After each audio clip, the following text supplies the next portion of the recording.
Now on to the last session for today.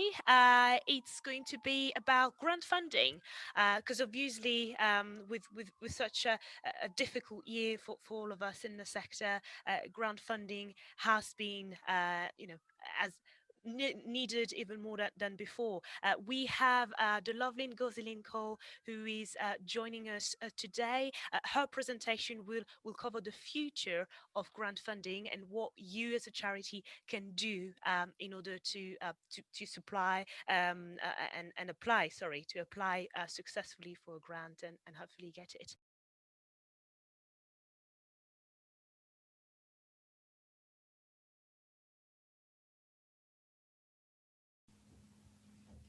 Hello, everybody. My name is Ngozi Lyn Cole. I'm a coach and management consultant and co-founder of GLT Partners Limited. And it's a real pleasure to be here today to help you really to think about how your charity can prepare for grant funding now and in the future. So for our time together, I'm planning to share my learning from the last 6 months to add to your own learning. We'll talk about the response from funders to COVID-19 and everything else that's going on. We'll have a little think about what the future might look like. And I'll share my own tips for seeking grants. And then we will finish with a call to action. So hopefully this will give you some food for thought, some other ideas to add to your own experience to help you to really hone and develop your grant making skills. So just a few words by way of introduction. I started out my working life as a teacher, then did some stints in the charitable sector and also in the public and private sectors. But the last 20 years of my career have really been at the National Lottery Communities Fund, which is the biggest grant maker in the United Kingdom to start with, but also the biggest distributor of lottery money.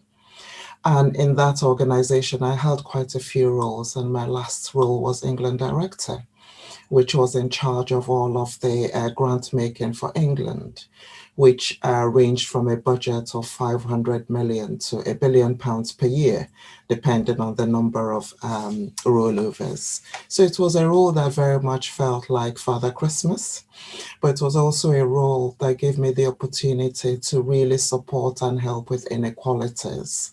So lots of people and communities face disadvantage, and many of the people who are watching today will fall into those categories. And my role at the lottery was to do a little bit to try and help with those inequalities. So that's me. So if we just start with learning from the last 6 months. So if anybody had told me back in January where we would be today, I'd be very surprised. I wouldn't have believed a word of it, and you're probably feeling the same. But yet, here we are. So obviously the biggest thing has been COVID-19 that has affected the world in a way that we could never have envisaged. Life as we know it has changed. Social distancing is now the norm. Stuff that we didn't think about or talk about is now in our day-to-day language. We have lockdown to lockdown, and goodness knows what else is coming. But for me, really, COVID-19 has been a time of solidarity. So whilst we're all in the same boat, we're really not all in the same boat, in that we are facing a common enemy, if you like, in the virus. But the way that we have reacted has been very different. It has shone a light on inequalities and people from the poorest backgrounds, people from Black ethnic minority Asian communities, and others have been much more disproportionately affected than others.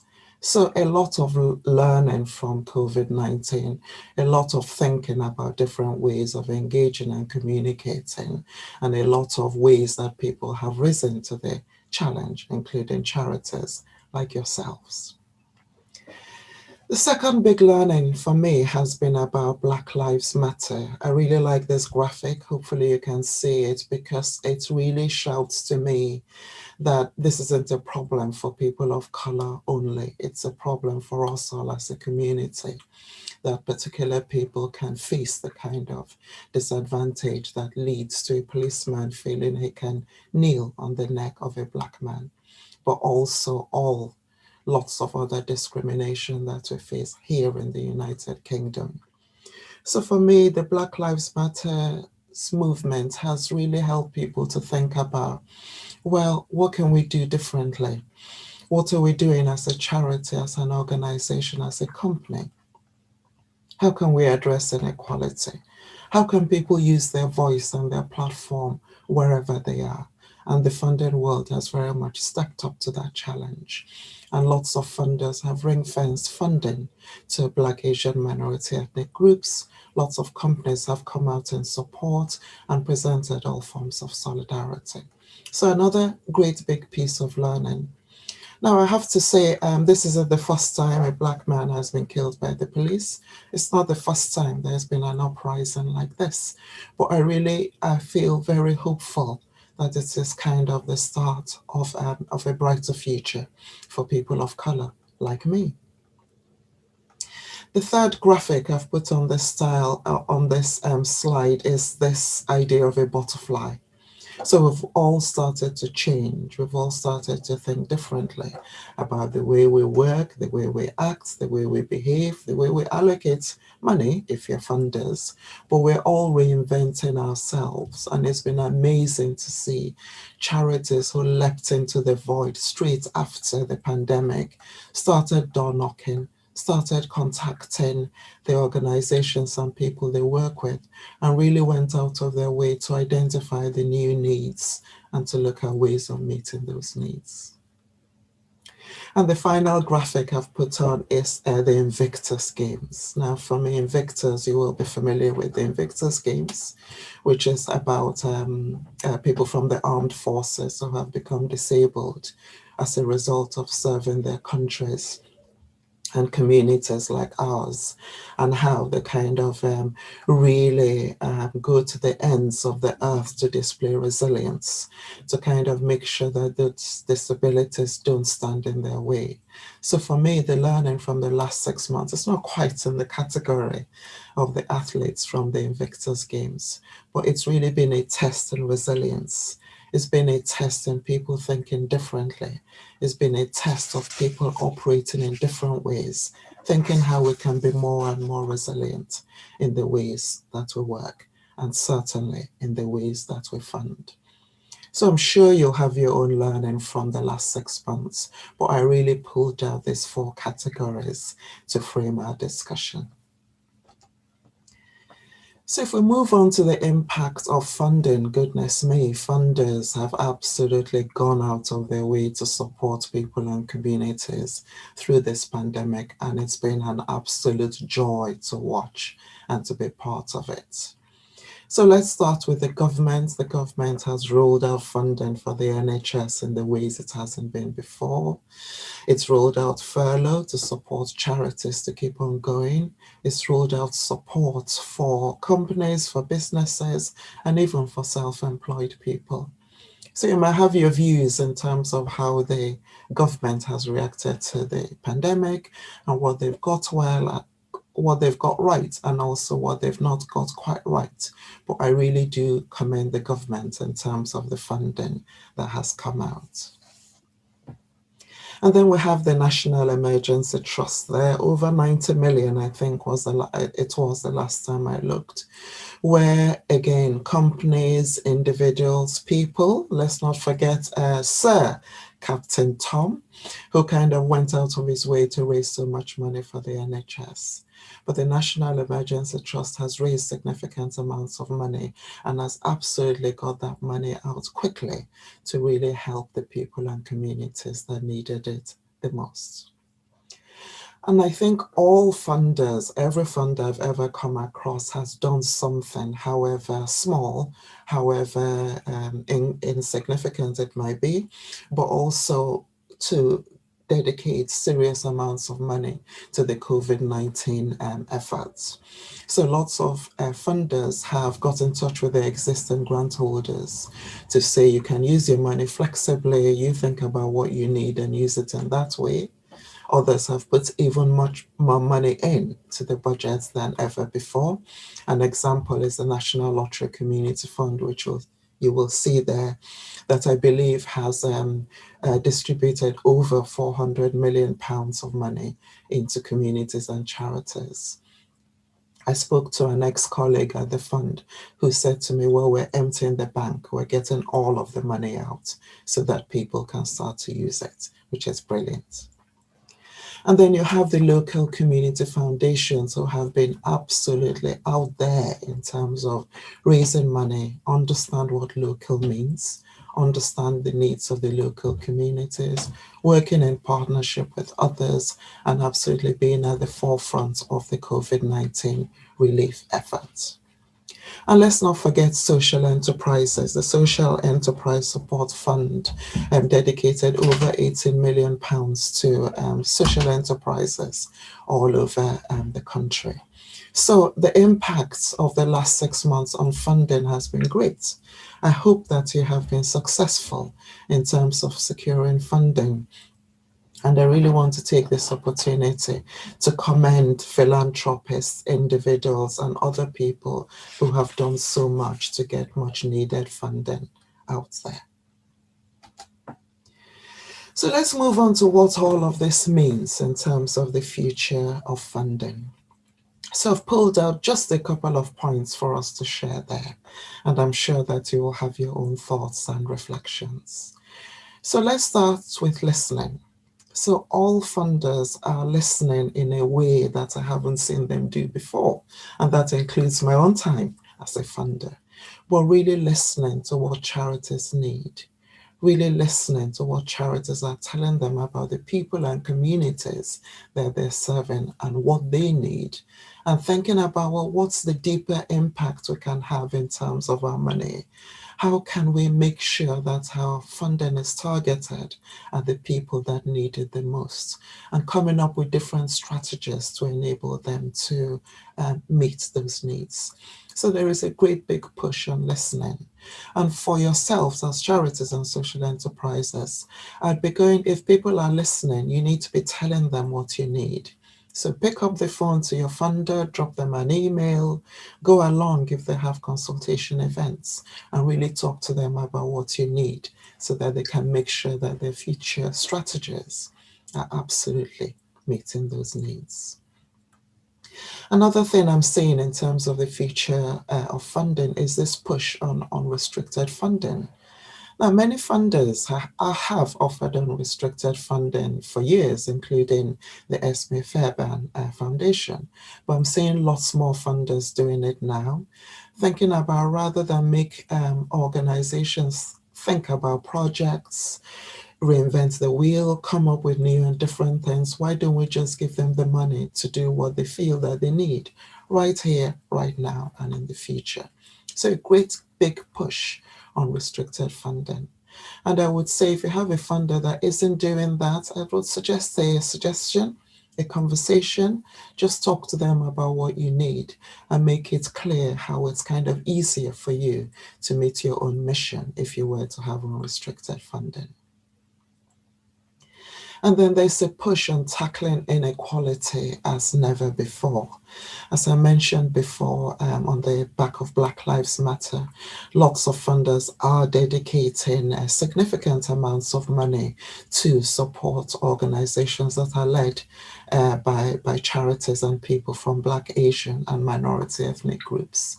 And an example of that is the Lloyds Bank Foundation, who has dedicated 25% of its current program for COVID-19 to those communities. So again, a lot of that's happening now. And then next, there's this push on intersectionality. So we're talking about Black, Asian, minority ethnic organizations, but there are other charities that are working with lesbian, gay, transgender people, working with older people, younger people, people from minority ethnic groups, also people that are suffering all sorts of multiple and complex needs. And the whole push now is to think about, well, what is the intersectionality of all those things? We don't all live in boxes. So somebody who is suffering from disability might also be part of other minority groups, might live in a seriously disadvantaged area, and might encounter all sorts of multiple disadvantage. So funders now are thinking about, well, what projects can we support that really help us to think about these nuances? And then I'm observing a greater push on partnership and collaboration. So funders themselves are starting to collaborate very, very heavily in ways I haven't seen before. And they're looking at charities and social enterprises to do the same. Clearly, it's not always appropriate to collaborate, is it?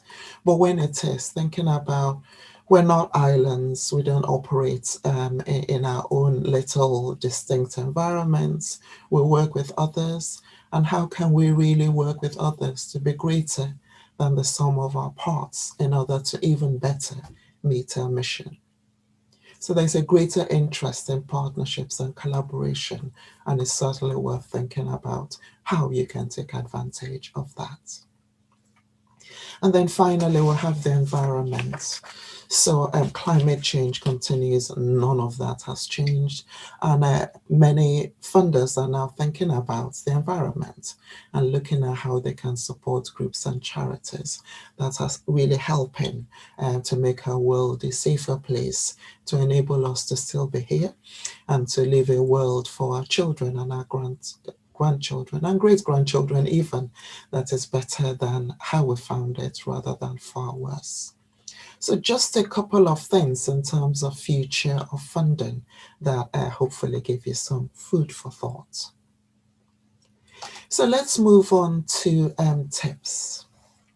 Always start with why. This is a quote from Simon Sinek, who you may have come across. But for me, you really need to always be clear what your why is. Your mission, your vision, your strategic objectives. What are they? Do you need to take another look at them given the last 6 months and how the world has changed? But whatever you choose to do, review it. Make sure you are clear on what your why is, because that will help you to then make sure that you're targeting funders that are closely aligned to that why, and also seeking funding that will enable you to meet those particular needs rather than just chasing money for the sake of it. So remember your mission, it is king and queen, but always start with your particular why. Secondly, you really need to research your funder. There's a lot of money out there, and the temptation is to run around, apply to everything, and see how much money you can get. Now, that's not a bad thing. I understand that charities need money to survive and to meet their mission. But it's certainly worth having a look at the funders you're planning to approach. Look at their values, look at their priorities, look at what they're about, so that you can make sure you're as closely aligned to them as possible. Because if you are, it makes it easier to make the case for your funding. It makes it easier to present an application to them that they can't turn down. So have a look at what they're doing. Follow them on social media. Tweet, retweet, do whatever you can to really make sure you're in the front of your funders. And if they do set up a Zoom, a meeting, a consultation event, anything like that, go along, put up your hand, ask a question, make sure that they know who you are. But very much think about knowing and understanding your funder long before you put pen to paper. My third tip is about your projects. Now, I would really encourage you to think very, very, very deeply about your project before you submit an application. Understand your project. What is the need? What are you trying to achieve? How will you address that need? What are the activities you need to do? Who are the people you're planning to support? What exactly are you trying to do? Think about it, work with others, ask the right questions, shake it about, and be sure that you're absolutely clear what you're wanting to do. If you're not, and you write it on an application form, it's actually very easy for funders to spot projects that haven't been well thought through. So it's worth thinking about it deeply. And then you need to develop your plan. So what are the activities? How long will it take? What are the milestones? What are the risks? What are the things that are going to come along and torpedo you? Being very, very clear what your plan for your project is really important. And then, of course, it's all about the money after you've done all of that, thinking about your budgets. Now, I do need to say something here. Often, budgets are submitted to funders that do not add up. And it's a very irritating thing. And it actually does a couple of things. It leads your funder to question whether you actually know what you're doing. If you're asking for 500,000, for example, the funder might be thinking, oh, if you can't even add up a budget, how can I trust you with the money?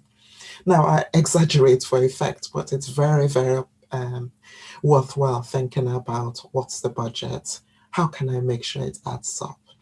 But even if you move on from those sweating the small stuff, if you like, you need to make sure that your budget actually flows from your project plan and the project through that deep thinking.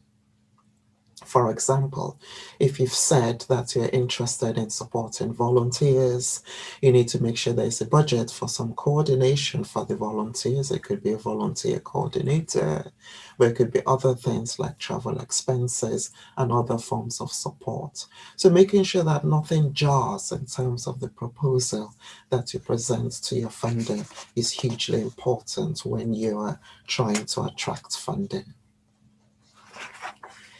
The next one is all about the people. So, who are your beneficiaries? Who are the people you're there to serve? How have they been involved in the development of that project plan? How have you made sure that your needs are there? Does it all flow nicely? If your mission is about supporting older people and you're presenting a project about younger people, have you sort of tied off all the loose ends and explained what's happening there? How will your beneficiaries continue to be involved going forward in the project so that it's not about just consulting them and moving on? Really important to make that very, very clear to a funder. And then it doesn't end with your beneficiaries. You also need to think about the environment in which you work.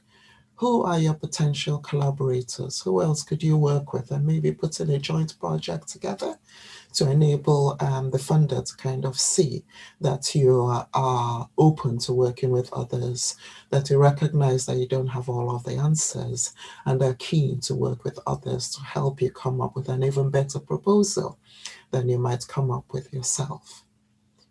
You might also want to think about your competitors. So it really irritates funders when two applications are submitted for the same thing, working in the same area, and both of them have not even referenced the other at all. So think about what your competitors are up to and make a reference to that. And then obviously other people in the community, your local government, other organizations that work in your community. Just think about who your stakeholders are and how the particular project that you're seeking funding for relates to all of those stakeholders. So don't forget to have a think about people. And my final tip is this one. It's about learning and evaluation. Now, the little man in the diagram has a tick on outstanding. Outstanding is great, but actually learning can come from average and below average results. So thinking about what have you learned from all of the work you've been doing since you were set up, and pulling that together and using that to inform your proposal is really important.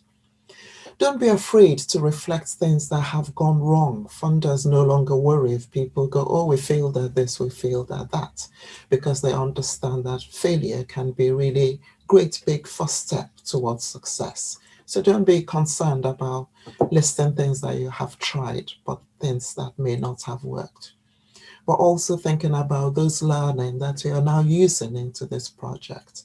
It's really hugely important to make sure that you're reflecting that learning, but also that you're looking forward to how you will continue to use that learning and that evaluation all through your project. So don't forget that bit. And funders will expect you to put some money in there for that if it's a project that you're applying for. So make sure you do that. Rule of thumb, I'd suggest about 10% at least, but think deeply about what you need for your learning and evaluation when you're pulling your budget together. So those are my top tips. You will have yours, you would have heard others, and hopefully some useful things might have come out already for you. So if we move on then, as we approach the close, I'd like you to just think about what has struck a chord for you today in terms of what I've said, but also in terms of what other speakers have said. And just go into the next Zoom and get yourself really, really too busy to stop and think. So what has struck a chord for you today? What learning are you taking away? Of that learning, what can you put into action next week? And what it is that needs to wait another month. Sorry about my phone ringing, do pardon me. So, what has struck a chord for you today? What learning can you put into action next week? And what other learning can you use to set yourself goals for, say, the coming month? So just think for yourself, your own charity, your own social enterprise, what you need, what you know, what you understand, what you've heard today, and think about, even if it's just one thing you're taking away with you, what might that be? That's me. So thank you so much for your time. I appreciate you taking the time to listen to me. I can see that the chat box has been full of comments and questions already. Thank you for that. And I look forward to responding to at least some of your questions. I want to wish you all the very best. We really don't know what the coming months are going to look like, but I do wish you and your charity all the very best in your fundraising journey for the future. Thank you. So we'll delve without further ado with the first one.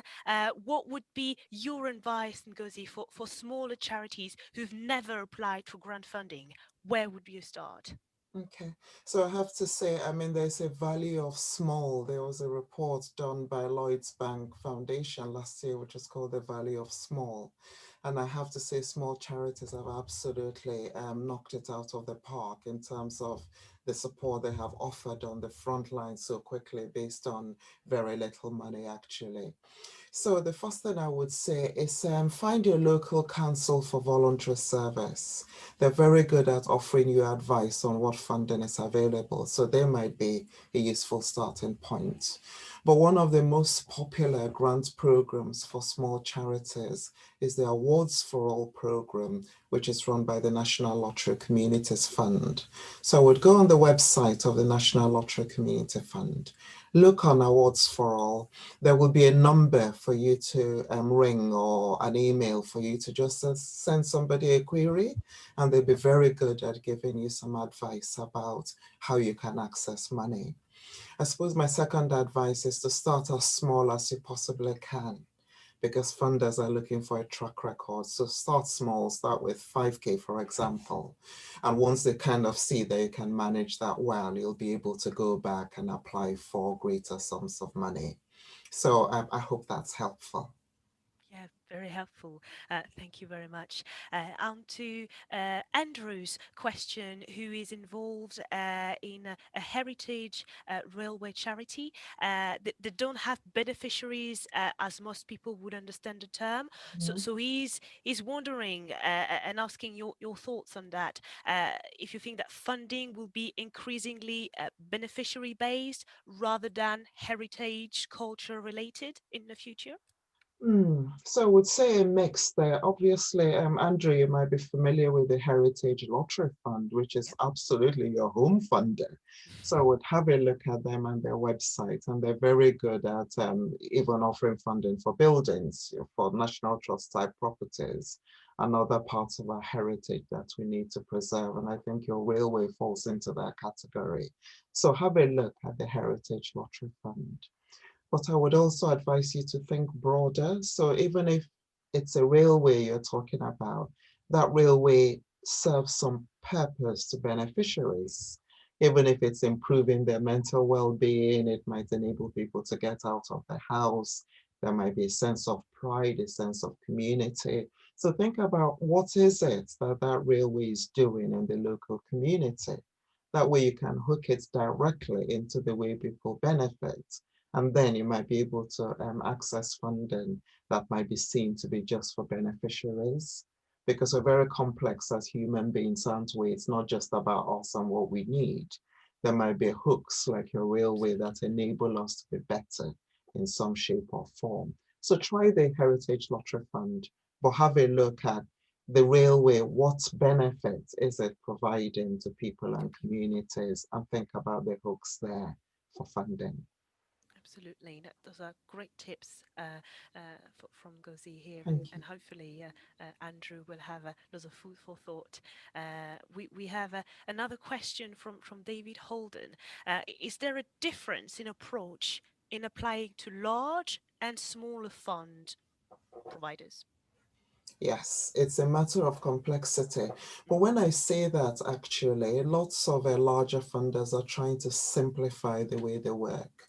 So again, the National Lottery talks about people in the lead. And it's saying all of the right things, as in you come and tell us what it is you need. We'll work with you. Some funders are accepting videos rather than the traditional funding application forms. So I would have a quick research of the funder you're interested in and see what their requirements are. But I have to say, the larger the sum of money you're requesting for, the greater the scrutiny, which is right.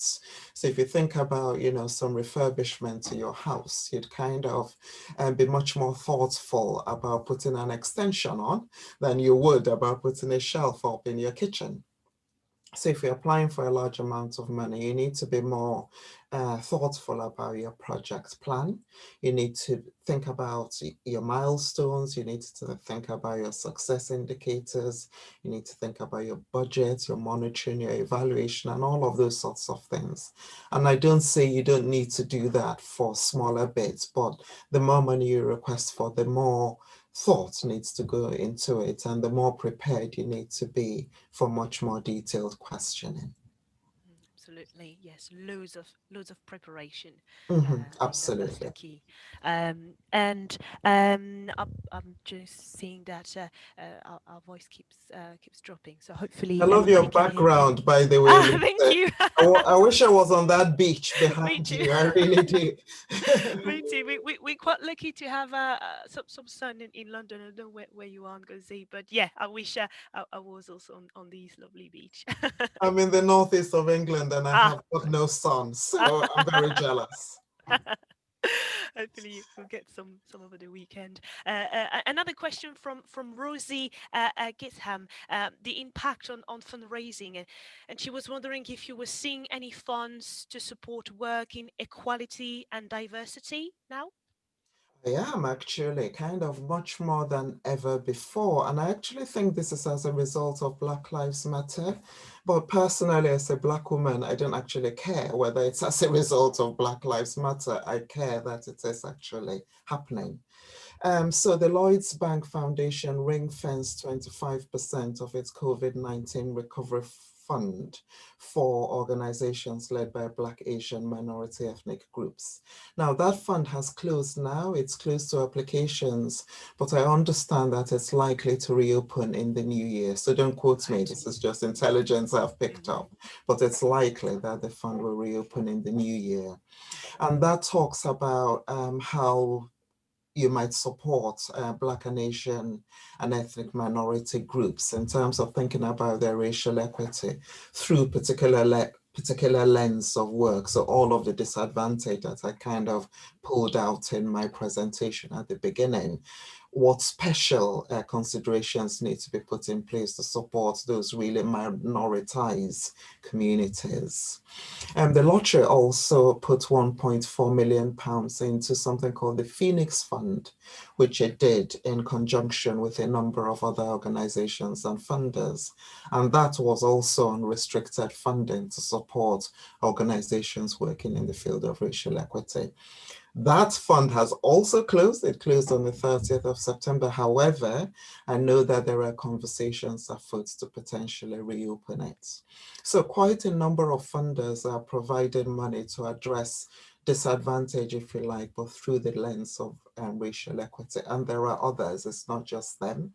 So it's certainly worth having a quick look at funders that you're familiar with, those ones that I've mentioned, and getting on their distribution list so that they can alert you when the funding program is live again. Brilliant. Thank you very much. Paula has got a great question. Can you recommend a resource to help writing a fundraising plan? And Oh, for now anybody. that's an interesting one. That is a very interesting one. If you throw it into a Google search, you will get a lot of advice there. Some of them good, some of them really poor. So I wouldn't recommend any, but I will share some tips with you. So for me, it's about the what, who, why, where, when. You need to think about that in terms of your bid. And that's what I mean when I was talking about thinking through your project. So always start with why. What difference is it you want to make to who? How is it going to work? How are you going to do it? What does success look like? How will you know how you've got there? How much is it going to cost you? Who else are you working with? So that's one, basic. But the second thing I will say is almost every funder has criteria on their website. And it's the most irritating thing when people don't follow those criteria. So go online, have a look at it, take it off on screen if that works for you, print it off if it doesn't work for you, and just go through what you're asking for.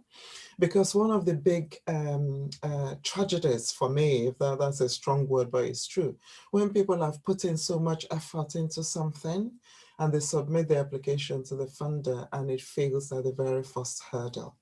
So if a funder is interested in young people only, you can give them the best application ever for older people. They can't Right. fund it. They won't fund it. You've wasted your time, So go on the websites, have a look at the criteria and the guidance, make sure it fits your project, and then just follow those things step by step. And I don't think you'll go far wrong if you do that. Mm, yeah, very, very good advice there. We have time for maybe a couple of more questions from Holly Keatings. She's asking whether you'd say you're worried that because so many grant funders have been going above and beyond in the period, are you worried that this will mean this be a drought that's going to come very shortly because grant makers have depleted their own reserves? Possibly, possibly. So, and there's another question I spotted where somebody was wondering whether I could be more critical of grant funders. So let me wrap the two things up. Yeah, sure. So, Yeah. Hmm. many funders, wrongly in my view, and I don't mean to criticize, but I will, have gone for short-term funding. So you apply, you've got to spend the money by the 31st of March. What a wasted opportunity. So people have gone, they've got that funding, they're doing short-term work. On the 1st of April, they're going to wake up and think, Wow. the need hasn't disappeared. People are still keen to get some support. What's going to happen? So that short-termism is a problem. And because the bank has been emptied, the funders now need to think about what their approach is for the future. But then if you look at foundations, for example, they do have endowments, so they will have money that have come in. The endowments have been buffeted by the market given COVID, but there will still be money out there. So I'm kind of really interested in funders that are going for unrestricted funding, like the Lloyds Bank Foundation that is offering 2 years unrestricted funding. So that allows the organizations to think To more plan. about what it is they want. Mhm. So I do think there will be less money out there. I'm also seeing funders funding smaller amounts of for projects rather than larger amounts. The idea being they can spread the money out a little bit more and more people start to benefit. But do I think the funding pot will suddenly dry up? I don't think so. I mean, you and I continue to play the lottery. So lottery Yeah, money, for exactly. example, will continue to be there. And obviously other funders are planning and managing their budget well. So it will be out there. I'm seeing strategists like Esme Fairbairn is talking about a fairer world for their new strategy. So there will be money that will be available in support of that kind of work. Mhm.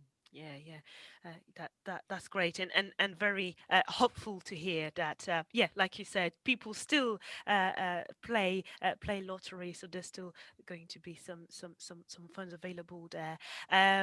Well, we now nearing the end of that presentation. Just to give you another view, Ngozi, I guess if you don't mind sharing your details again in the chat, so that people can also contact you directly.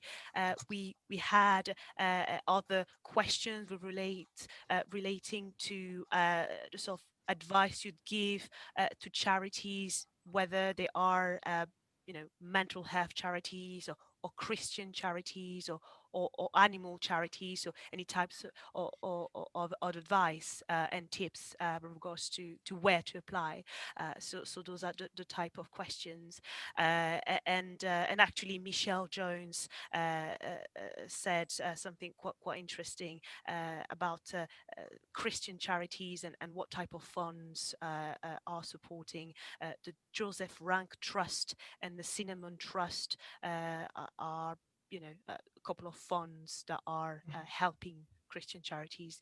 Uh, did you have other ones that Um, came to mind, or? Yeah, so most funders will actually fund Christian charities, but they will not fund Christianity. So there's Right. a difference, and it's the same for all faith groups. Hmm. So there are a few funders that will fund faith groups, and you've mentioned those, and they will fund the work of faith. But most secular funders, the more traditional funders, will fund faith groups, but for the work they're doing. So if you Yeah. think about, and I'll wrap up mental health in all of this as well. A Christian charity might be offering services to address mental health for the communities they work with. Mental health will be okay in terms of funding. Christianity will not. So there's an important distinction there because funders don't want to be seen to be supporting faith in its own right. So for charities like that, I would encourage you, many faith groups do this anyway, to think about how you're open to all. So that if I were a Muslim woman, I could turn up to a charity that is run by a Christian, but by Christians, and not be turned away if I'm there to address my mental health needs. It could be that I'm facing isolation. It could be that I'm homeless. So thinking about how you're open to all, I would say, is your starting point. And thinking about the end point of your activity. So the point of a mental health project run by a Christian charity is not for the person with mental health to become Christian, is to improve their mental The health. mental So health. those are just distinctions to think about if you're faith-based groups, but you need to think through that and word it in a way that will enable a funder to provide you with support. Super. Well, great. Well, thanks very much indeed for your time, Gozi. Thank you all for your amazing questions. Like I said, Gozi would be very happy to receive your emails and provide more details via that. Thank you once again, Gozi, and